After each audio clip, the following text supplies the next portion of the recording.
So for Unit 9, we did a filming project, and my group decided that we'd do Brooklyn Nine-Nine.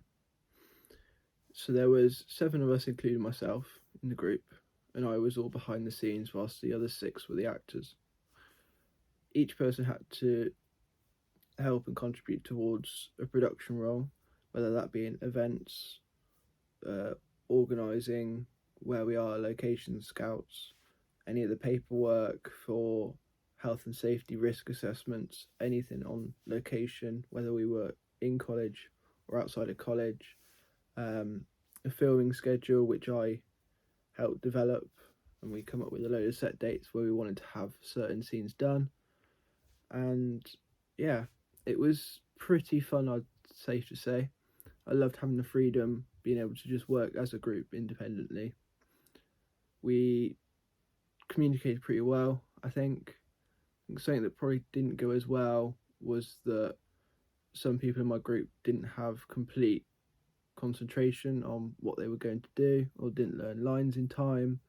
So how we overcome that was that I decided that we were going to do line by line and shoot very small sections of lines each time, just so that they could read it a couple times in their head, understand it, everything, set the scene, run it, film it for their line or a couple of people's lines, so at least it made sense when editing.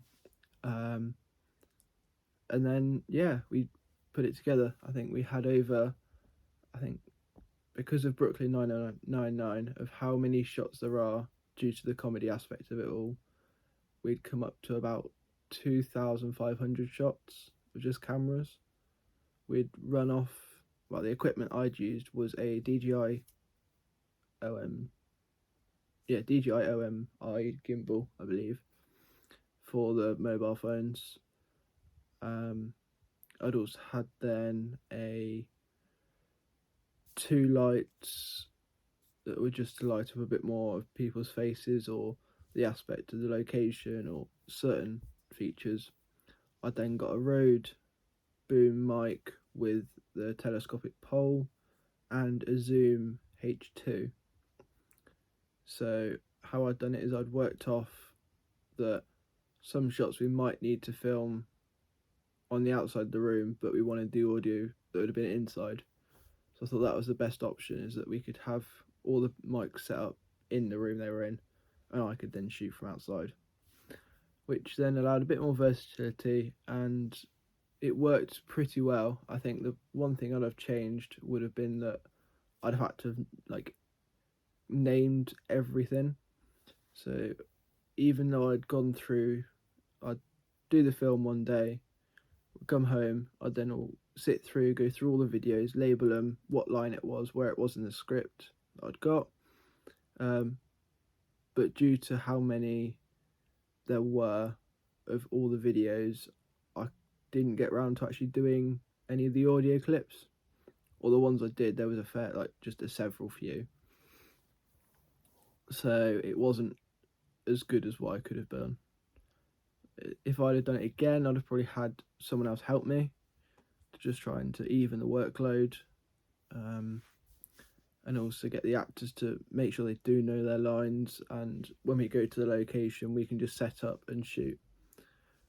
I think if I had a couple of months, I'd have preferred it would have been a bit better, but I think we'd only covered about 2 months in all for everything.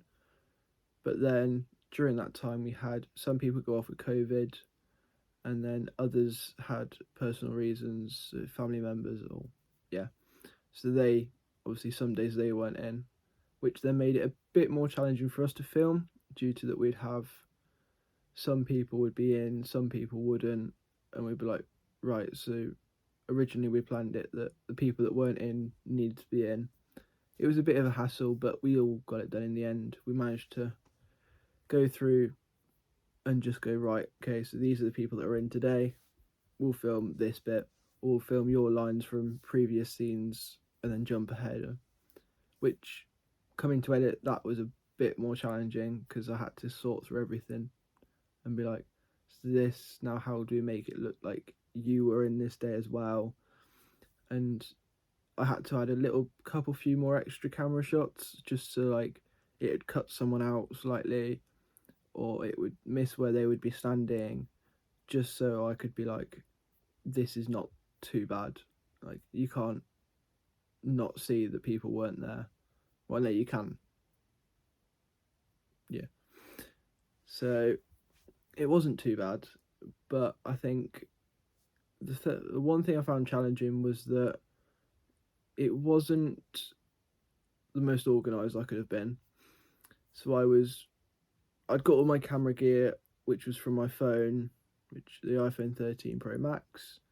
We filmed some on it 4K, some cinematic, just to give a variety of shots for each thing. We played around with a few camera angles, so close-ups, mids. I also did a couple wide shots as well. And I had a couple shots that were coming through doors. I originally did have moving shots, but then actually no, I still got one moving shot, which is the camera's just panning around like that as the actor runs past. During that shot though, we did have an unfortunate thing of that my camera gimbal got broken. The actor swung his arm out and it broke in half, which luckily I'd got another camera rig anyway, so I could just keep going, which I did actually have in mind that if something went wrong with the DJI gimbal, I have in a backup. Or it was like what I had was a camera cage. I just clipped my phone in, clipped a light on the top, put the zoom mic on the top of that, and it was good to go. Or I could put the zoom mic on a extendable pole with a Rode Go mic, I believe. Yeah. Which obviously recorded separate audio files than the video, and all I had to do then was go through, match them up, and we were good. So there were several moments in it that some things weren't exactly right. I think there was a couple moments where I had to spend several minutes just fine-tuning, like, oh, so this audio clip isn't completely in line, let's move it back a little bit, or it didn't look exactly right. So that was one of the challenges I had to overcome. But I think the best thing that I'd actually done in my work would have been at the intros of each individual person when introducing them to who they are and their character in the script. That took me several hours to learn how to do some video effects because I've never done it before. But now knowing how to do it on DaVinci Resolve 16 at the time, I think, yeah, that I was ecstatic about, I think, because it was just watching it back being like, yeah, I managed to do that, that was pretty cool, instead of just being like, oh, so I've done these like couple shots, they're pretty nice, but they could have been a bit better. But no, so that's pretty much all of the filming aspect. I think the only other thing was the locations. That was a slight issue due to we were filming on college campus at the time. There was one location that we didn't film on college campus, which was at a local, it was like a local like cafe almost, which had a couple of not festivals, gigs in, or like a comedy show, and we were able to just get the space for a couple hours, just quite cheap and everything, which everyone was there for, bar one because they had COVID, so they unfortunately couldn't come with us because the restrictions were still in place. If you had COVID, you had to stay off. Everyone, whilst we were filming, were testing daily. That was another headache of getting all the test kits and making sure everyone was like keeping themselves and not touching things they shouldn't be and everything else. There was several risk assessments carried out of if there was any trip hazards, we had to tidy them away, tape cables to the floor with some like neon tape if possible, if they weren't getting moved, or make the actors aware at least, due to if they weren't, it would have been the person's fault. Everyone was very understanding that there were some things that they couldn't move or they weren't meant to touch. They were, yeah, think it was probably one of the best groups out of the college, in my opinion, to have done that shots. But the only thing I would have changed would have been of how many like little clips we had, because it was such a big episode of Halloween Heist. The time frame, it was proportionate to start with, but then due to people coming off and everything and being ill, it shrunk our workload quite a bit, and we ended up cutting, I think, 5 or 6 different scenes in that episode that we thought, right, we can't do some cut scenes, we can't do flashbacks, we'll just work on the main structure of the story. As long as it still makes sense, it's absolutely fine. During the editing stage, I'd first edit it all as we were going along, and we'll get through certain scenes, we'll edit the blocks. So I'd do like scene 1, edit all that, scene 2, edit that. Once we got all the video clips in, because I wasn't going to do the scenes, leave spaces for video clips. I thought it might be easier just labeling all the videos to start. Once every like clip in that scene is done, we'll then put it into the timeline and make sure that all lines up properly. The only other thing really that I'd have probably done a bit more of would have been, I don't know really, because we had several moments where the actors actually said, oh, could we add this into the clips? Or can we add this special sound effect? Like, we were still relating back to the episodes and making sure we were trying to keep it as like close to as possible, but on a lot cheaper budget, which was alright. It was a bit challenging at times because we're like, oh, we can't do this at like special effect, but certain like sound effects, everything, it was pretty fun. That was that aspect.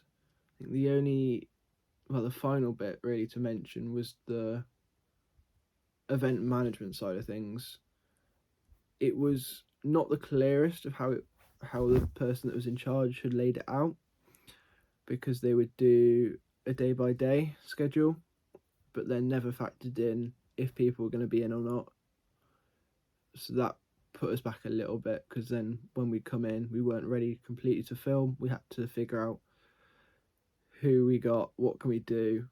So we spent a good hour beforehand, once we were actually in college meant to be filming, just trying to rework it to seem fit. But besides that, it was an amazing thing to work on. Love the project, and I think it's probably the best project I've done, to be honest, because the freedom we had and the team I was with, we were all got on pretty well. There were some ups and downs, but we worked through them all. But yeah, so that is the Unit 9 film project from Brooklyn Nine-Nine.